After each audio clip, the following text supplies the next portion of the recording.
This is the Daily Scoop on February 15th. It's President's Day. This is your second scoop of the day.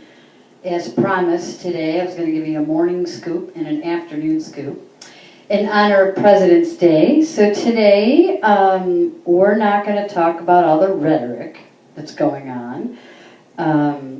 Personally, I don't like to get into those kinds of conversations. So I would like to just honor my president today, Barack Obama, and just thank him for his service. And, okay, so I got a dorky little sign up there, you know, because I'm trying to state my goal, you know, to do a daily scoop every day this year, and I'm still trying to make up for scoops because I just started this five days ago. So this is scoop number 6 out of the goal of 366 because this is leap year. So we've got to do an extra scoop.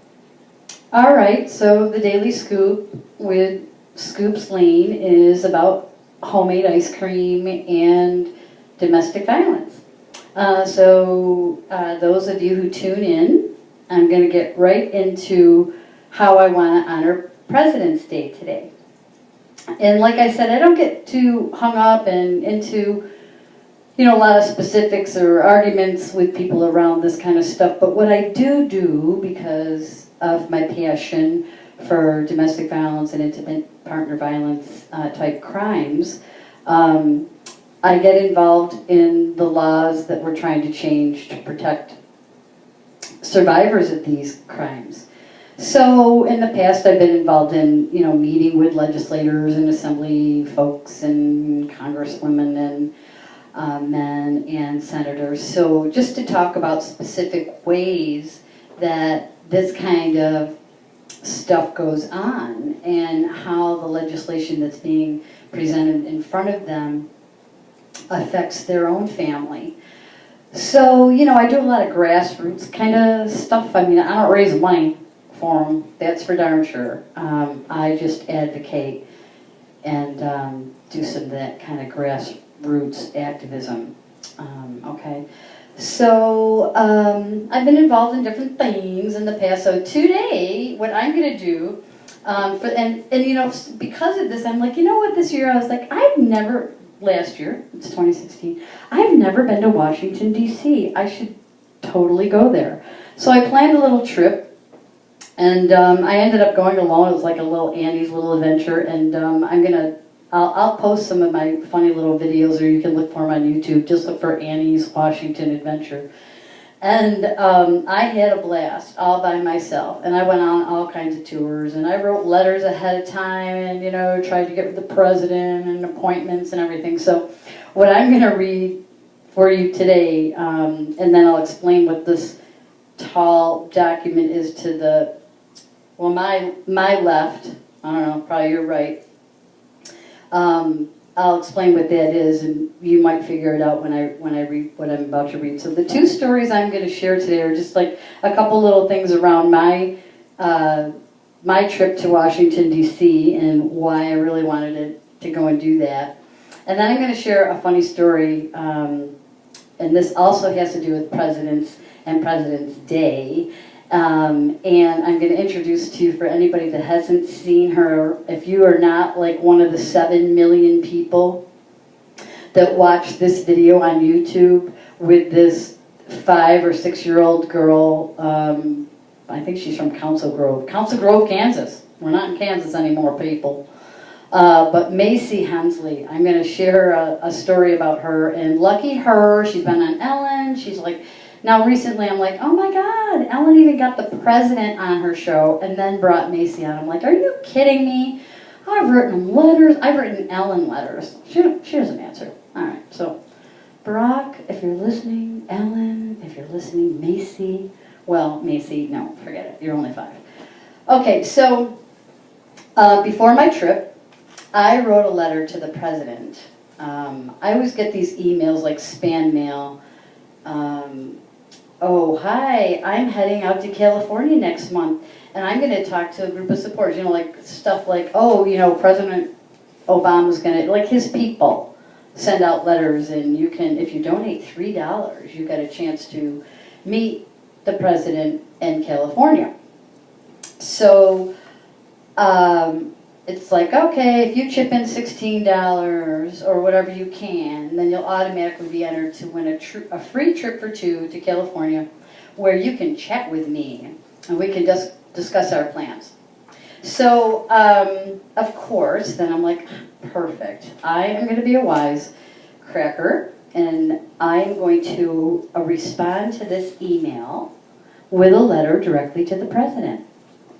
I'm going to just make sure, before I start reading my letter dated September 25th, 2015, to President Obama, make sure my tape is still rolling.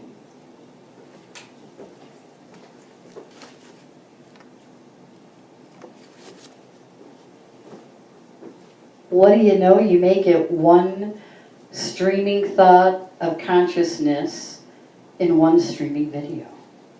Because as you can tell, these aren't planned.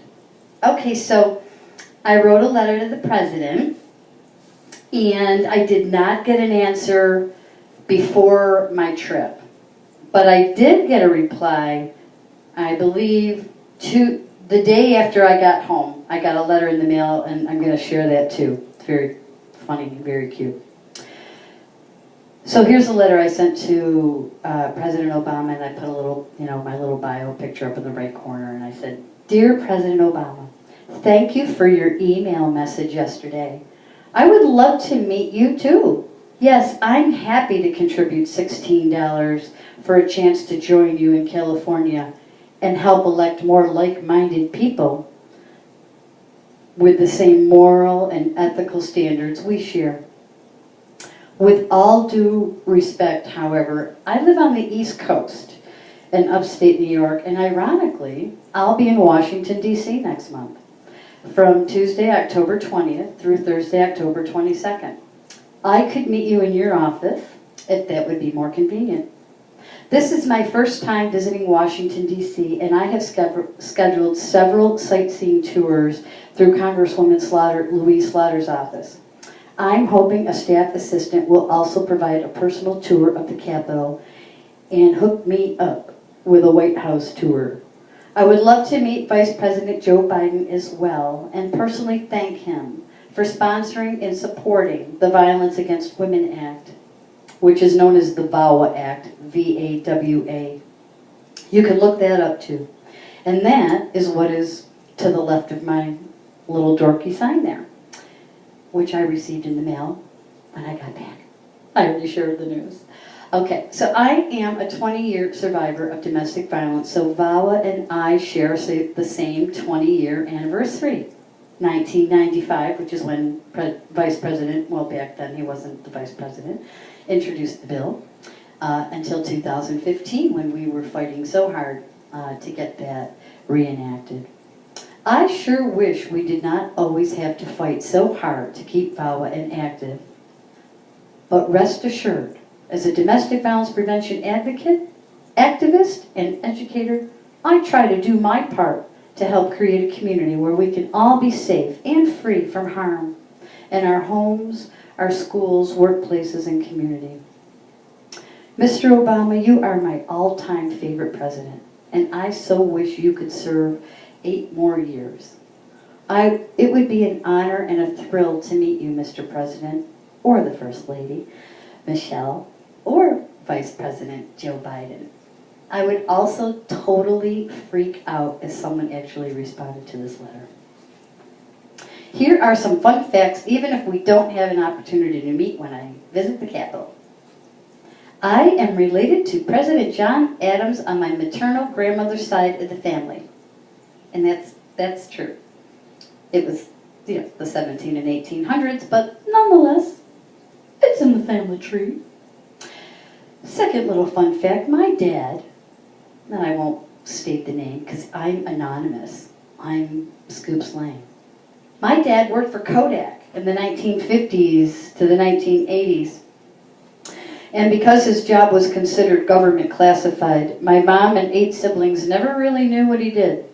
I learned many years later, and after he had passed away, that one project he was involved in was called the Corona Project.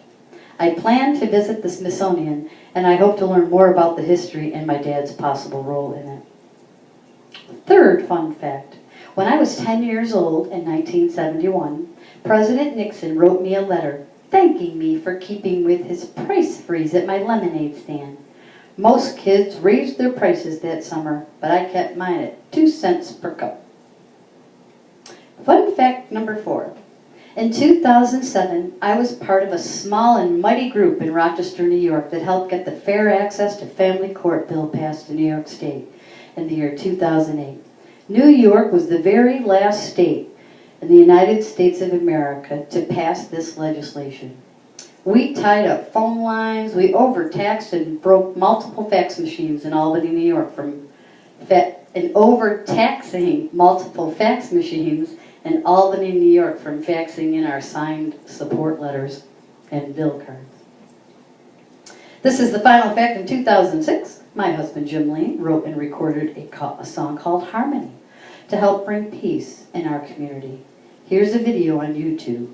Jim performs this song every year at the Monroe County Crime Victims Memorial Garden at the end of our annual Peace March. Have a listen. Peace and Harmony, Annie Lane.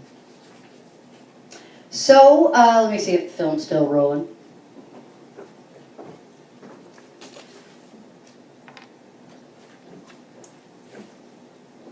Sweet! Sweetness! It's working. Okay, because now I can read the letter I got. It was dated October 16th. I went there like the dates in my last letter, but I got home and this is when I had all this in the mail. So they sent me a copy with this raised seal of the renewal of the Violence Against Women Act, signed by our president in 2015, along with this letter. Mrs. Annie Lane, Rochester, New York, from the White House. Dear Annie, thank you for sharing your story. Each night I read letters and emails from people like you, and hearing about such a broad range of experiences gives me insight to what's happening outside of Washington. These messages remind me of why I ran for this office, and they keep me going as I work to make America's promise real for all our people. Again, I appreciate you reaching out, and I wish you the very best. Sincerely, Barack Obama.